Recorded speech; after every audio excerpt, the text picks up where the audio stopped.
Black tells me one day, he was like, you know what? I think I want to go to Trill Boxing Talk. So I'm like, what?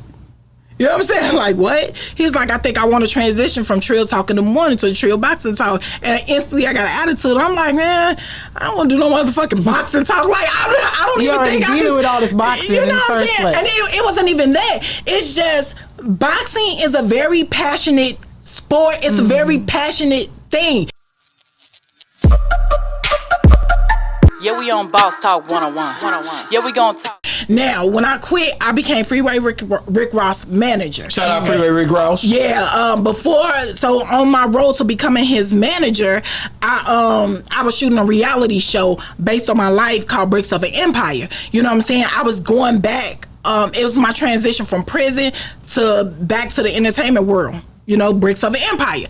So I ended up meeting Freeway Rick Ross, and I ended up becoming his manager. At first, I was his assistant, then I became his manager. Tell me how that went. Yeah, I was about to say, how did you meet him? So when I was filming the show Bricks of an Empire, I went out to Philly. I used to live in Philly. When I initially caught my case, I was living in Philly. So Jimmy the Saint, who's pretty big, and I knew him from before I got locked up when I was doing my books. He introduced me to Rick. So my second episode of Bricks of an Empire, Rick agreed to be on there. And what we discussed on the episode was me coming on his team, helping him. And in return, I wanted to start a publishing company up under his name. And I wanted to put out my books. And, I wanted a movie deal. And this, that, and the third. So he agreed. So this is how we linked. We hooked up because of Jimmy the Saint. You know what I'm saying? So that's how me and Rick... Had he just got out of prison? No. I had just got out of prison. Well, how long he had been out?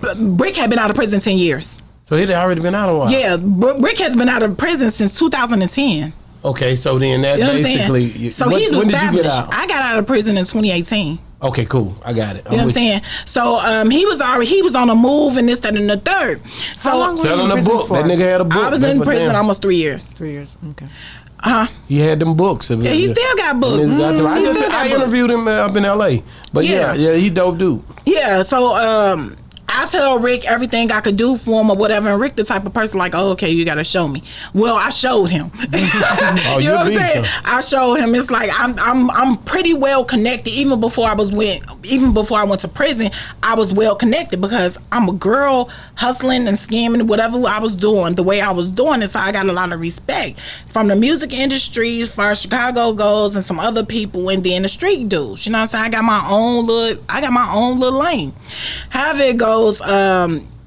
We go on. I'm doing my stuff with Rick and everything. So I get a DM from Black Fight Fan. Shout out Black. Yeah, so when he DM'd me, he was, hey sister. I like the way because I don't respond to DMs. It just is what it is. I like the way he came at me. He ain't say, hey beautiful queen, the queen of the now, and you know what I'm saying, the essence of the strawberries and all this other shit. You done heard it all, as a nigga. He ain't say none of that shit, but he was real straightforward and direct, and I can promise you I'm an energy person. I can feel his energy via that DM. He's a strong dude. He's a real strong dude, and you can't break him. However it go, he sent me this DM, and he was saying if he was saying he has a show that he's getting ready to do, which is Trill Boxing Talk. Trill Talk in the morning. He was transitioning from boxing to just regular radio. And he was saying he think that I would be a perfect fit for him and his co-host. I would be that element. And normally I just be like, whatever.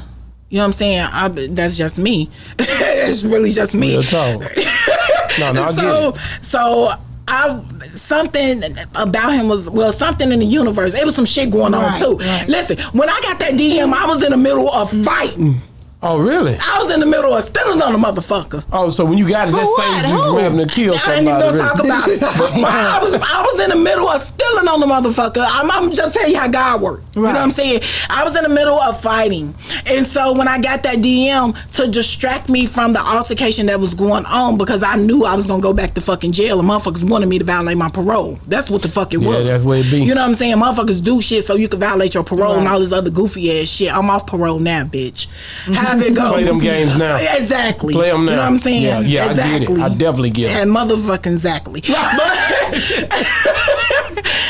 I distracted myself and I read his DM and I responded to him, and then we got on the phone. Like literally all this went on at that same place and time. We got on the phone and he set up a meeting between me, him, and 7A to introduce us.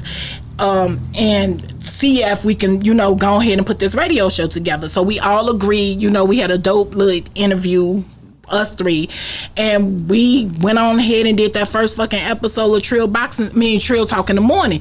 So we did a whole year and a change, and we got a nice little following off of Trill Boxing Talk. I mean, not Trill, but I keep Trill saying talking, that. you keep Trill saying Talking, that. I'm finna tell you. So then Black tells me, now, wait. Before while we doing Trill Talk in the Morning, I'm dealing with boxers. You know what I'm saying? I'm over Team Freeway Boxing, and I'm managing boxers, and I'm doing PR for boxers. I got rig and everything, so I'm really dealing in the boxing world with building boxers. Mm-hmm. And so Black tells me one day, he was like, you know what? I think I want to go to Trill Boxing Talk. So I'm like, what? You know what I'm saying? Like, what? He's like, I think I want to transition from Trill Talk in the Morning to Trill Boxing Talk. And instantly I got an attitude. I'm like, man, I don't want to do no motherfucking boxing talk. Like, I don't even think I can. with all this boxing in the first place. And it wasn't even that. It's just, boxing is a very passionate sport. It's a very passionate thing. The fans, you know what I'm saying? The fans are passionate. You got casual fans and you have real fans, and everybody got an opinion, everything. Boxing is some deep shit. That's just like football. It's just like football, but it's more hateful. Oh. You know what I'm saying? Boxing is built off hate. It just is what it is. And so I was like, I'm talking to 7A. I had a conversation with 7A. I said, man, I don't know if I could do this shit. You know what I'm saying? I said, I think I'm just going to fall back and wait my time till some shit come along or whatever. So 7A like, man, CECE, we have been together for a year, some change. Hey, man, we can't break up the group and all this other shit. Like we was the Temptations or some shit. So we went on here. I agreed to do it. Like I said, I love hearing how you guys have survived, because a lot of times people are not consistent enough to survive in this world. And this was during COVID, right? Yeah. This was a little pre-COVID. This was pre-COVID. Yeah. And then it turned into the whole COVID situation. Yeah. And like I said, I agreed to do the Trill Boxing Talk, and it's like, Trill Boxing Talk has been the best thing that I feel like has happened to me. That's one. Two, the society that we belong to, which is the LDBC, which is the Lion Den boxing community. You know what I'm saying? It's one of the biggest black boxing communities we have. And it was put together to promote black fighters because they would not let our black fighters in. Yeah, we on Boss Talk 101. Yeah, we gonna talk.